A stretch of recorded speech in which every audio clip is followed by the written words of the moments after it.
Reacting to the weekend that was week 4 in the SEC and showing off the latest power rankings model. That's what's happening today here on the SEC Recap Podcast.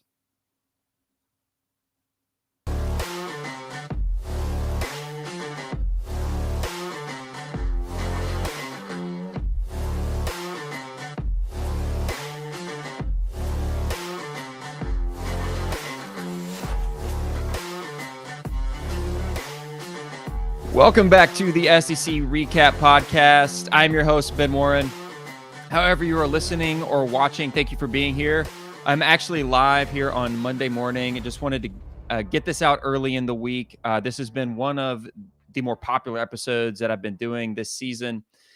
So I want to bring it to you faster and easier. We'll put this out as an edited video and podcast a little bit later in the week, probably tomorrow.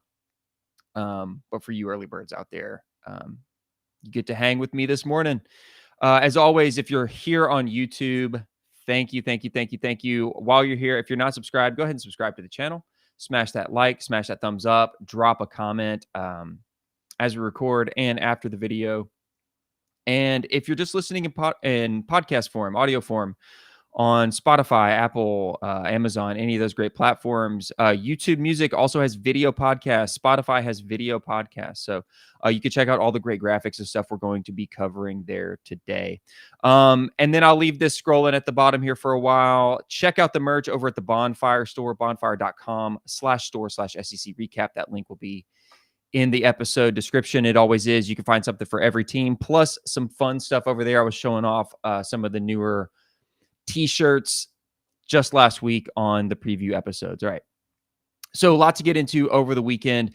The focus of this episode is the power rankings model and covering some of these statistics and how they affect the power rankings model. Okay.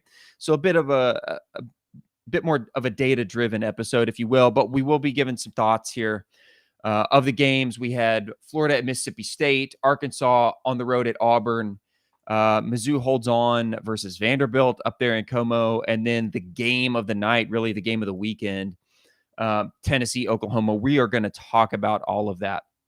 And so what I actually want to do is cover some of the graphics that I put out on Sunday first. And I always put these out on Twitter, guys, and my website, secrecap.com/stats. Let me just jump on over here and share this. I'm going to enlarge this. I'm going to make myself small here. And we will go ahead and eliminate that ticker at the bottom. All right. So these go live on the website first. Then I put them on X, but I do offensive and defensive efficiency scatters. Offensive EPA per play, defensive EPA per play per week, right? Opponent adjusted and non-adjusted. The non-adjusted, I put out on Twitter only. On my website, I just do opponent adjusted. That means if you play a tougher opponent, your numbers are going to be adjusted down a little bit. Your offensive numbers are going to be adjusted down. Your defensive numbers will be adjusted higher. And if you play a tougher opponent, your offensive numbers will be adjusted up just slightly. But that is relative to the strength of the opponent, right? It's not a flat number. It is based on who you play. So I can kind of show you that here a little bit more in depth. And then I also do a season average, okay? Like a running season average. So this is the current average through week 4. And you'll see this starts to take on a very different shape. Which I'm going to discuss in some detail because it's going to play into how these teams fall or rise in the power rankings, guys. And then I do just some offensive passing, rushing efficiency for each team as well. Not going to go into that one too much. That's more just for fun. So you can kind of see how balanced your team's offense was, who stood out, who kind of dragged behind. And then we'll look at, how my rankings model stacks up against some of the more popular metrics out there, like, FPI, the SP plus, those kinds of things. All right. So let's talk about these stats. Okay. And one thing I want to draw your attention to here is this graphic from last week. This is the season average through week 3. This was the one I put out last week. And I drew your attention to the 6 teams at the bottom. For those of you listening, I'll read those out. It's Ole Miss, Alabama, Tennessee, Texas, Georgia, and Mizzou. And if you're not looking at this graph, guys, you really need to be looking at this. It's going to help you out tremendously. So again, jump on over to YouTube. Spotify has video platforms, YouTube Music. If you do your podcast there, you can also watch this. There's a little tab up at the top. You can switch between audio and video. And through week 3, these were your undefeated teams, right? Except for one. That one was Oklahoma, who is no longer undefeated. They lost to Tennessee over the weekend. But on Twitter, I pointed this out in my thread, and I said, Oklahoma is an outlier. What does that mean? So Oklahoma was the only undefeated team in the SEC that was not grouped here statistically in terms of offensive and defensive efficiency with the other 6 undefeated teams: Georgia, Mizzou, Texas, Tennessee, Alabama, Ole Miss. Okay.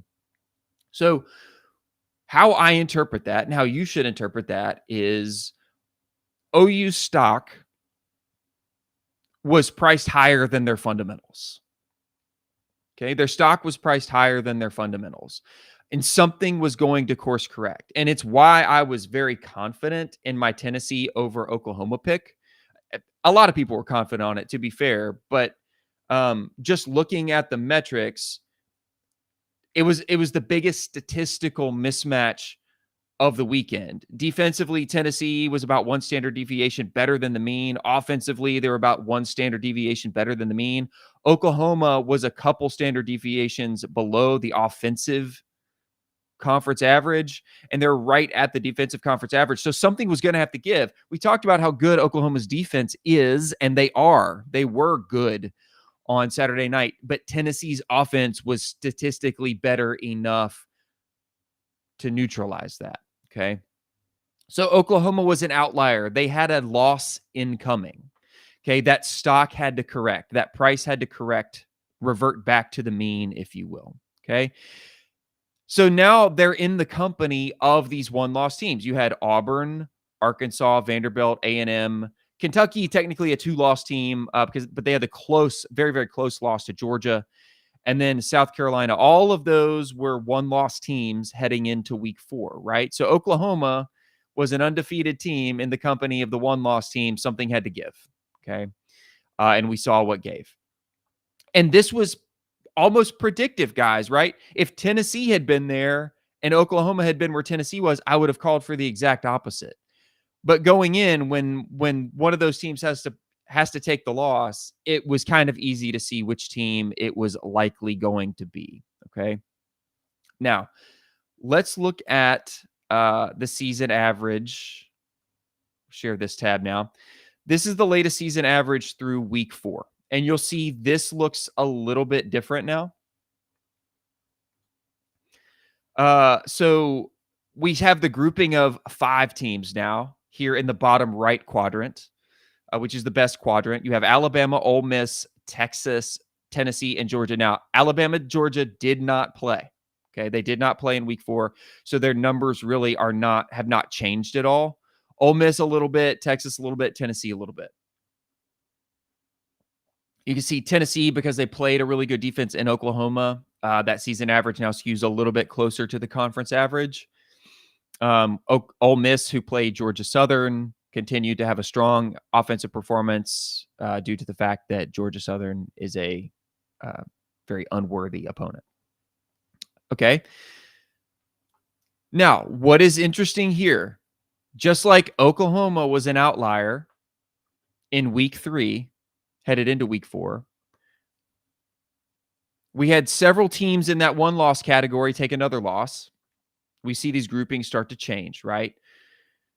So now we have the undefeated grouping of the 5 teams I just read you. We have 1/2-loss teams here grouped together. We now have Oklahoma, Kentucky, South Carolina, and newly grouped in with the 1-loss teams, we have the Missouri Tigers. Now, what is interesting about that? Well, they played a really, really tight game with a not very good SEC team one of the, bottom 3 SEC teams. Vanderbilt Commodores. That was a home game for Mizzou. They were something like an 18 or 20 point favorite.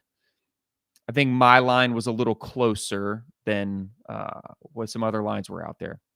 And this game went into overtime, and Mizzou hung on because Vanderbilt Vanderbilt lost by missing a field goal. They missed a field goal in overtime to give Mizzou the win. So Mizzou statistically now sits in the company of the 1/2 loss teams, though they remain undefeated. So something's going to give here, right? And something's going to give very soon. I don't have let me pull up week 5. I think Mizzou gets a bye, but I believe in week 6, do they not head into Alabama? Oh, it's Texas A&M. Texas A&M, then maybe Alabama week 6, week 7, right? So Mizzou gets a pass this week. They get the bye week. They're not in jeopardy. But just like something course corrected with Oklahoma, I suspect that something is going to course correct with Mizzou here as well.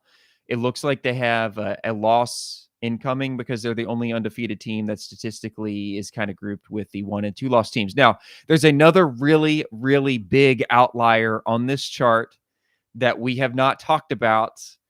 And I think you're going to start to hear more people talk about it, though they're not right now.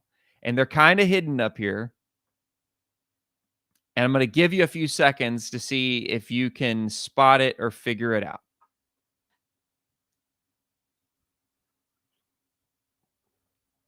If you guessed the LSU Tigers, you are correct. If you guessed the LSU Tigers, comment on this video, like this video, subscribe to the channel, follow me on Twitter.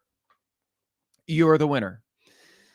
The LSU Tigers are a massive, massive, massive outlier here. Why? They are grouped up at the top, which is the worst place to be. They're below the offensive conference average and well above. Above is not good in this case. You want your defensive EPA per play to be negative. They are way statistically below the defensive average for the conference, grouped with the likes of Mississippi State and Florida. It's not where you want to be. That's not the company you want to keep in the Southeastern Conference, okay? Florida, a 2-loss team, one of the bottom teams in the SEC. Mississippi State, now a 3-loss team, last in the SEC. Grouped with LSU, who's a 1-loss team, statistically. And if I'm not mistaken, I think they just lost Harold Perkins Jr. over the weekend for the season, who was their best defensive player. Look where they are defensively on this chart, y'all. That does not bode well. They already were not good defensively. You lose your best defensive player. This stock is going to correct. LSU stock is going to come down. We don't often use this predictively. This is reflective, but we can kind of infer what's going to happen here.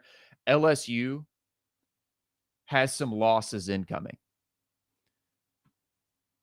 They have some losses incoming. In week 4, let me see who they have. South Alabama, so a cupcake. Then they get Ole Miss. It's probably an L. At Arkansas, that could very well be an L. At Texas A&M, maybe toss up right now. Versus Alabama, it's an L. At Florida, Vandy, probably win those. And then versus Oklahoma, that Oklahoma defense versus LSU, I think that might be an L. They get that game at home, but that could be an L. So you're potentially looking at 1, 2, 3, maybe 4 more losses coming on the season. What is Mississippi State, right? Let's project here. Mississippi State, how many losses? Did they maybe win one more game? How many more games does Florida win? Like, does Florida get 4 wins? What do you guys think? Let me know in the comments. Florida has UCF, at Tennessee, Kentucky, Georgia, Texas, LSU, Ole Miss, Florida State. Does Florida win 2 more games on that schedule? I don't know. So we're literally talking about LSU being in the company of a couple of maybe 2-10 teams. 3-9, 4-8. I mean, where do you see LSU falling, guys? Where do you see LSU falling? Let me know. Okay. Let me know. Let's get in. That's all I wanted to point out here is if you're just kind of looking at these graphics and going, oh, that's nice. I like to see where my team is relative to the other teams. You can get a lot more information from these charts. I put these out for free every week. I want you to use them. You can kind of get a good idea of where the season is heading. And when we get into the power rankings, you'll kind of notice why these groupings are what they are and how they make sense. Okay. So let's jump on over right into the rankings. Give me a second here. I'm going to pull it up, make it look nice. How do we look there? Perfect. So I'm going to go through these quicker. And then I'll do more game recap at the end once we're done with the power rankings. Okay. So staying at number 16 in the power rankings this week as we go into week 5, Mississippi State Bulldogs. They took the L to Florida. Both of these are not good teams as we just took a look at there. But Florida wins 45-28, and you know you're bad when you make Florida look good. Graham Mertz, 19 of 21, 201 yards, 3 touchdowns. I have not done my quarterback rankings yet, okay? But DJ Lagway was also perfect, 7 of 7, 76 yards, no touchdowns. But he did have 3 carries for 22 yards. Graham Mertz also added 1 on the ground. Florida ran for 226. They passed for 277. Mississippi State also piled up some yards. So that just shows you how bad Florida's defense is, right? And again, why those offensive defensive metrics are a really, really good thing to pay attention to, because you can kind of gauge how your team is going to fare against whoever they're playing, as long as it's a conference game, of course. But the Bulldogs do lose Blake Shapen for the season. So a bad season probably going to go even more sideways if that's possible here. Rough one for the Bulldogs. Like, look, support your team, show strong. It is what it is, but it's going to be a long rebuild there in Starkville. At the number 15 spot, falling 1. They kind of hovered at 14 for a couple weeks. Vanderbilt Commodores. Now, they do lose a road game. It was a tight game. Hard to fault them for that. They played really well. I'm more concerned about the team that they played. We'll talk about them here a little bit later. But Diego Pavia, 14 of 23 for 178, 2 touchdowns. He also had 17 carries for 84 yards. Guys, when your quarterback is your top rusher, good for them, but you probably have some other issues that they can't fix. So they total 146 on the ground, 178, and 2 touchdowns through the air. Couple turnovers there as well. Offensively, Vanderbilt did enough. They really did against Missouri's defense. Vanderbilt did enough. But when you're playing on the road, Missouri was a better team. The breaks just didn't go your way. Jumping a spot after beating the worst team in the SEC, the third worst team in the SEC, the Florida Gators jump to number 14 here. Already talked about that game a little bit. So, I'll do quarterback rankings here today or tomorrow, put those out, maybe talk about them as we preview week 5. Not a whole lot more to say here. The quarterback mix game plan worked. Long term, though, what is Billy Napier's future at Florida? I think a lot of people still, I'm sorry, but beating the worst team in the SEC, even on the road, I don't think is a career saver. Not for the folks in Gainesville, anyway. Falling a spot after last week, the Auburn Tigers, they take the L at home to Arkansas. They lose 24-14. Hugh Freeze comes out on the rampage, the blame everybody but me rampage.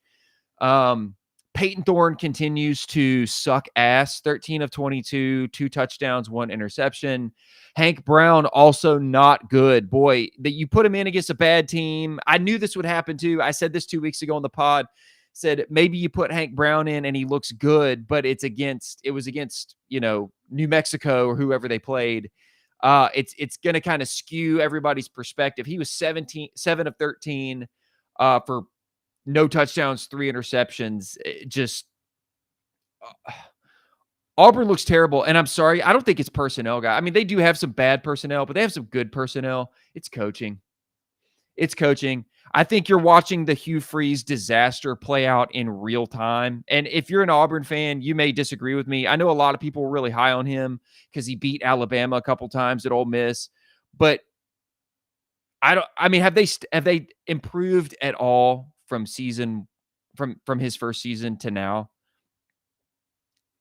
Arguably no.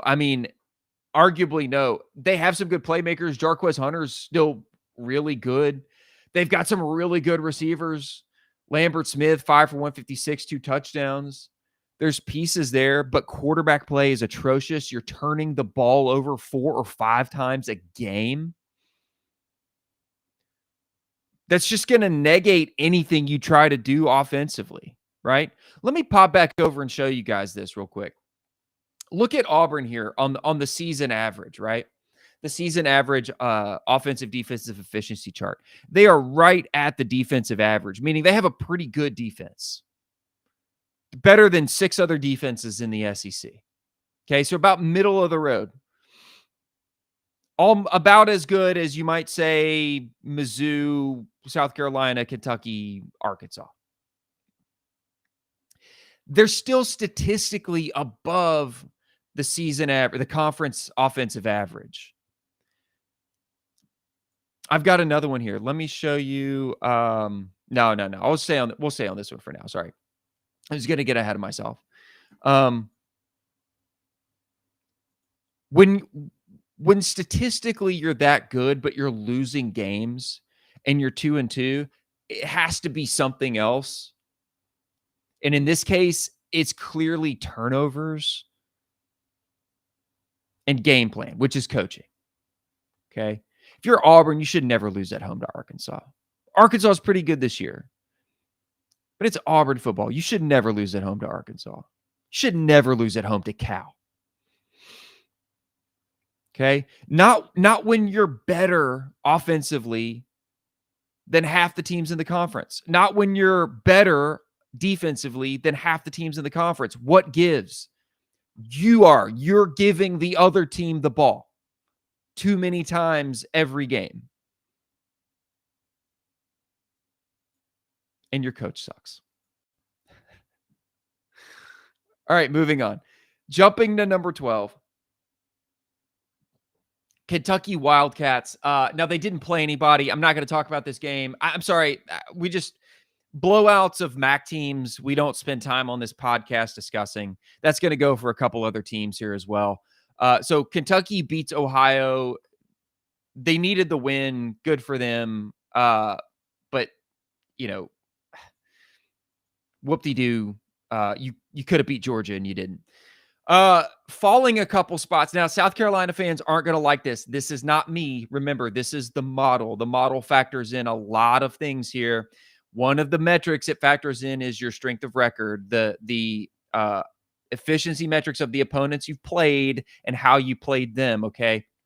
So they beat Akron. They whoop Akron. But like I said, we don't spend time discussing MAC wins on this podcast. there's plenty of other content out there if you just want to hear, how much you beat Akron by. So they fall 2 spots, but it's not due to anything they did wrong. It's just due to what other teams did better or more impressively against better competition. So as I've said many, many times here, as we go through these models, you see the top 5 or 6 really, really kind of solidify after week 3. The bottom 3, Vandy, Florida, Mississippi State, we might see some shuffling there, but those 3 are pretty locked in.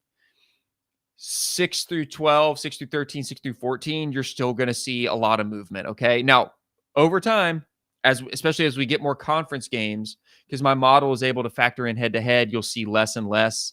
And you're starting to see less and less. So these moves aren't as drastic. You're not seeing as many teams jump 4 spots or 3 spots. It's 1 spot here, 2 spots there, right? All within the same range. Like maybe one team is steadily or consistently in that 9 to 11 range. That's kind of what we're seeing with South Carolina here. Okay. So that defense continues to be really, really good. Offensively, though, they're still struggling. On the average, they're still kind of below. Now, for the week, opponent adjusted, they were really, really good this week.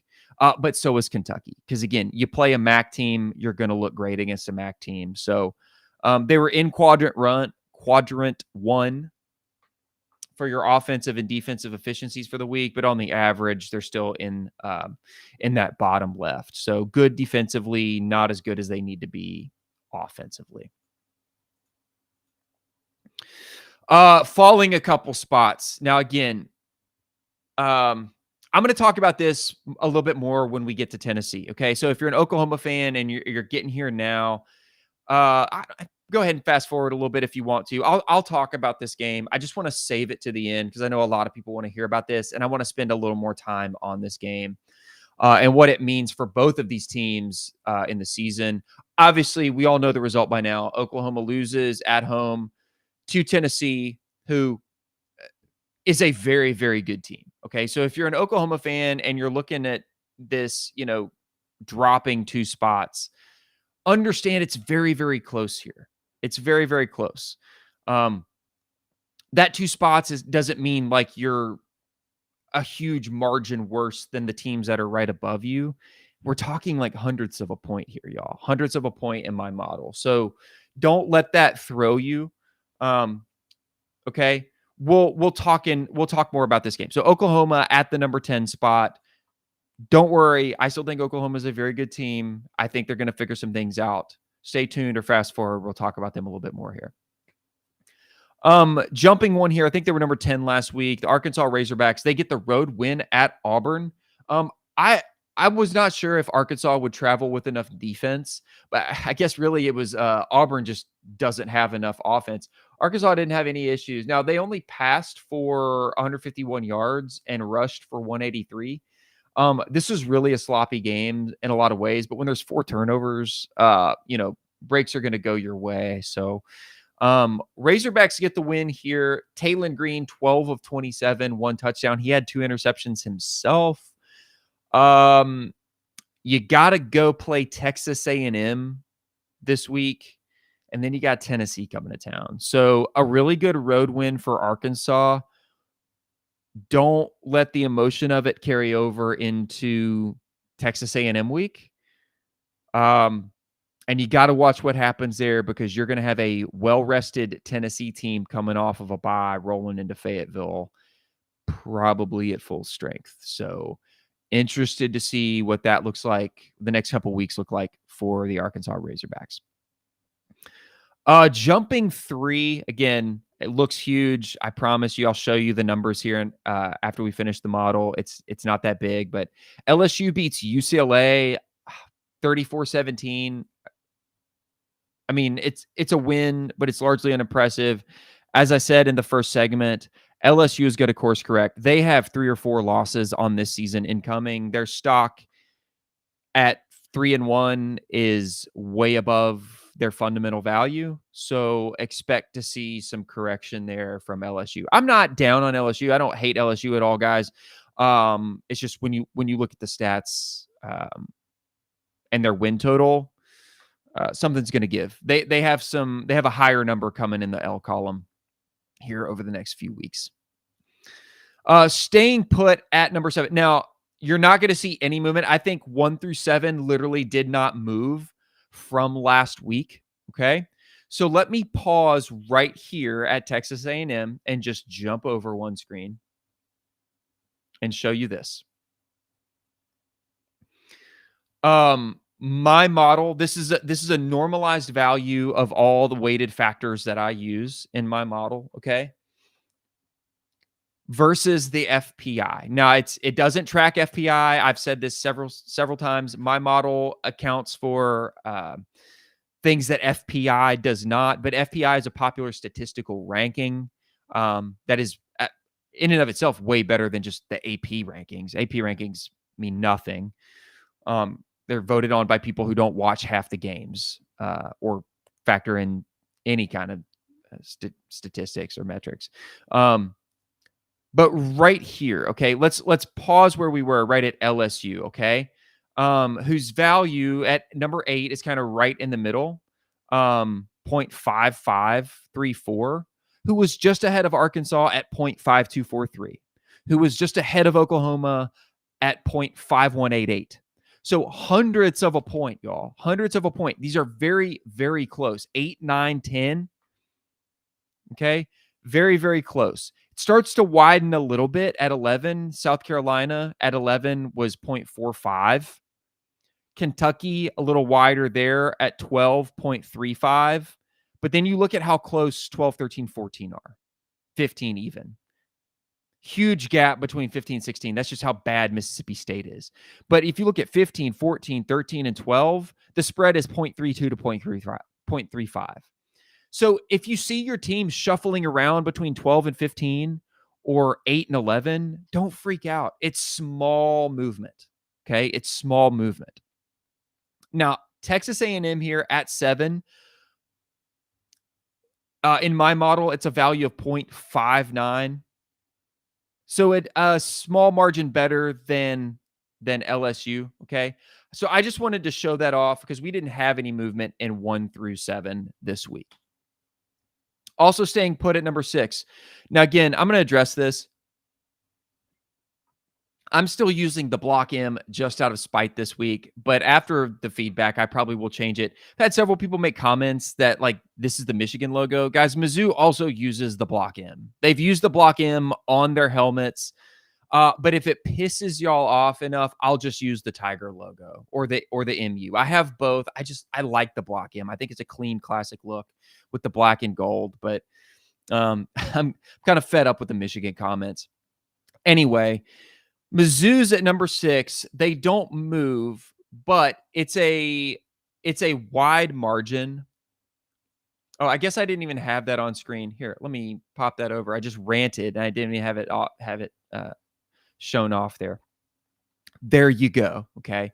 I use the block M. I like the block M, but if people like the Tiger logo, I'll use the Tiger logo from now on. It's fine. I don't care.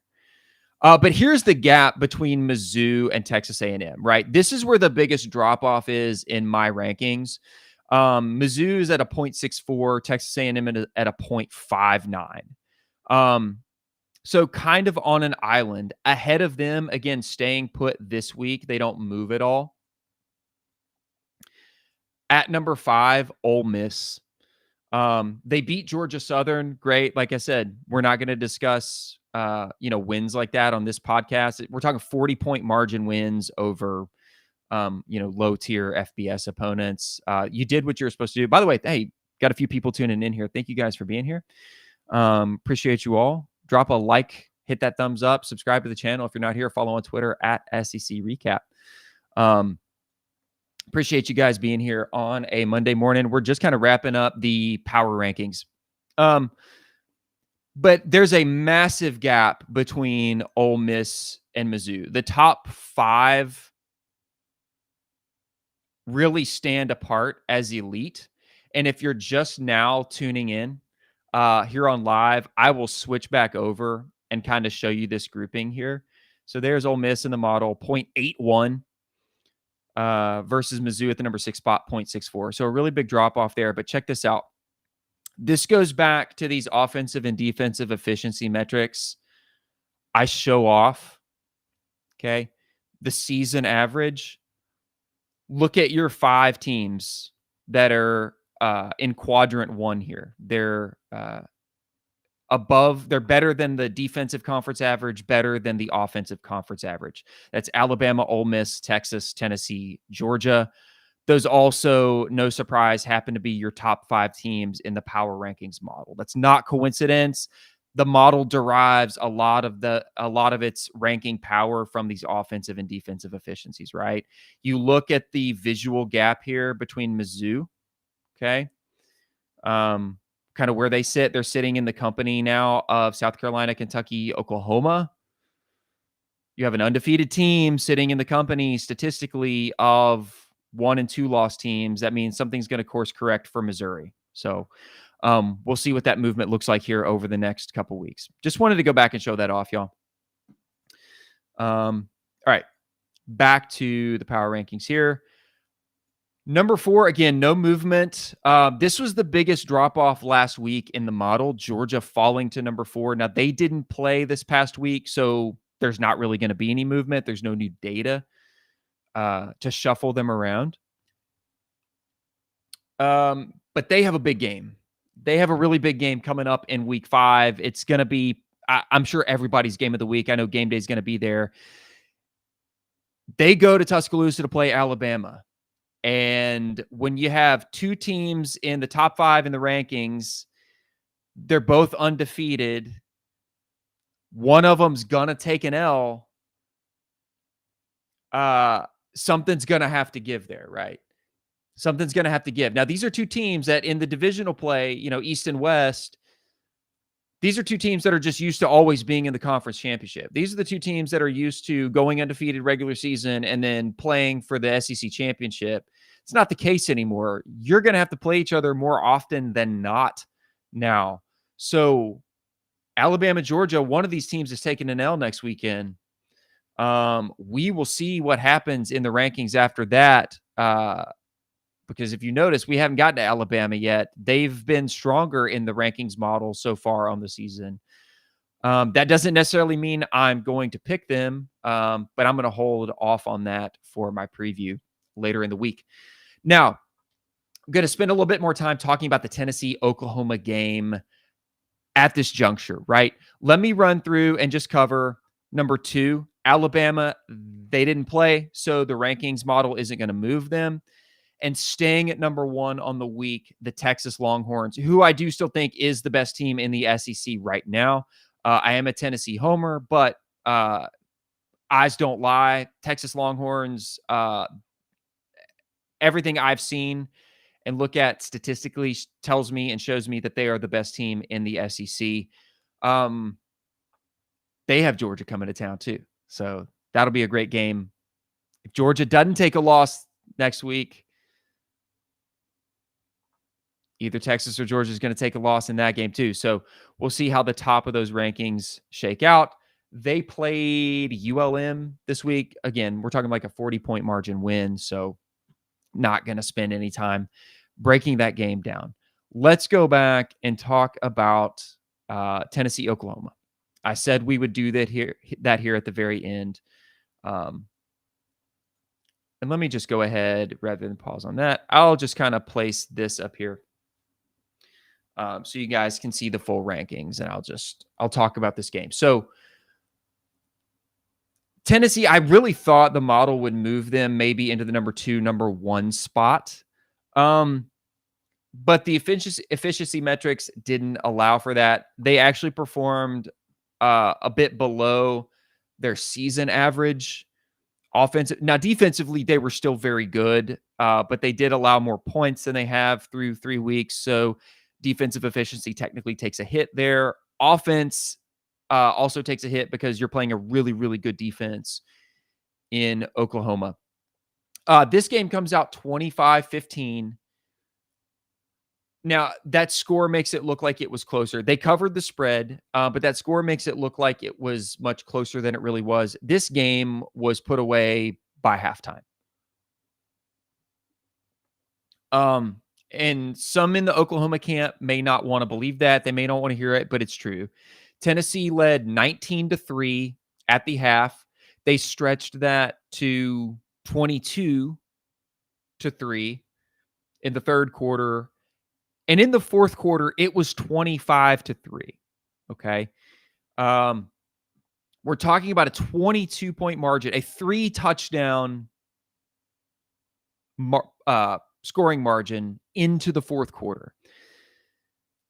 Oklahoma gets 2 touchdowns late, ineffectively garbage time. Now, a lot of people don't want to admit that it was garbage time, but when you're down 3 touchdowns late in the fourth quarter, what do you call that? I call that garbage time. Most people call that garbage time. It was garbage time. So Michael Hawkins kind of sparks the offense there. Jackson Arnold gets benched in this game after a fumble and an interception, and those happened at the most inopportune times that they could possibly happen at, right? They happened right after Tennessee gave up the ball. I've never seen anything like that, truly. Watched a lot of football in my life. I've never seen 2 back-to-back turnovers in the same game, like twice in the same game.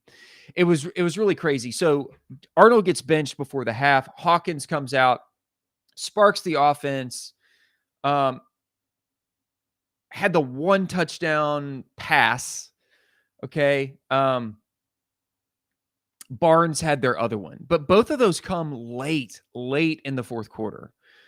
And so kind of the narrative coming out at the end of that game was, well, if Hawkins Jr. had played the full game, Oklahoma would have beat Tennessee. And I just want to put that to bed. They wouldn't, okay? And if you followed me last week, I told you that they wouldn't. And here's why they wouldn't. Because they were an outlier. They were a statistical outlier, right? Offensively, they've been terrible. They're 2 standard deviations worse than the conference average offensively. Michael Hawkins doesn't change that in a game. By the way, he played the full third quarter. He played the full third and fourth quarter. You didn't get any points until the last few minutes of the fourth quarter. Why do you think that him playing the full game would have made the result any different? He had a full half. Those points came in garbage time. After Tennessee had basically just started playing to not lose the game. Tennessee was not even really trying to score. Yes, Oklahoma's run defense was very, very good, like really good. Tennessee still ran for 150 yards, 160 yards. Okay. You didn't really shut down the run. You held them below their average, but they didn't shut down the run. And then Tennessee threw the ball better than you. Tennessee's defense was very, very good. They held Oklahoma's run game to 36 yards. Held you to 186 through the air. Again, most of those yards coming in garbage time at the end of the game. So I want to put this notion to bed. And this is cope, guys. Everybody does it. Everybody does this. When you lose a game and you see something like that, you go, oh, if X had just happened, then it would have made the entire outcome different. No, it wouldn't, because the entire game flow would have been different. It would have changed everything. It would have changed how Tennessee did everything. You're operating under the assumption that Michael Hawkins plays the full game and Tennessee does nothing different. You hold all else constant, you win the game. We know that's not true. That's not what would have happened. Look, if you're Oklahoma, Tennessee was a better team than you in every aspect, statistically, offensively, defensively. They were just better than you. And they won the game on the road. That's a playoff caliber team. That's a national championship contending team. Okay. They beat you. They beat you on the road. Top 15 win. You lost to a top 6 team. It's not the end of the world. Okay. It's really not. Oklahoma's still a good team. You're going to take some lumps. You got to play Texas. You got to play who else? Ole Miss. Let's check out their schedule real quick. They go on the road to Auburn. You got to play Missouri. You got to play Alabama. You got to play LSU. So you're probably going to take a few more lumps, man. You're probably going to take 4 losses on the year. 3 at least, okay? That's all right. You're in the SEC now, man. It's going to happen. This is everybody's path. Most people don't go 10-2 in the SEC. Most teams don't. A couple of teams do. Maybe one goes undefeated, okay?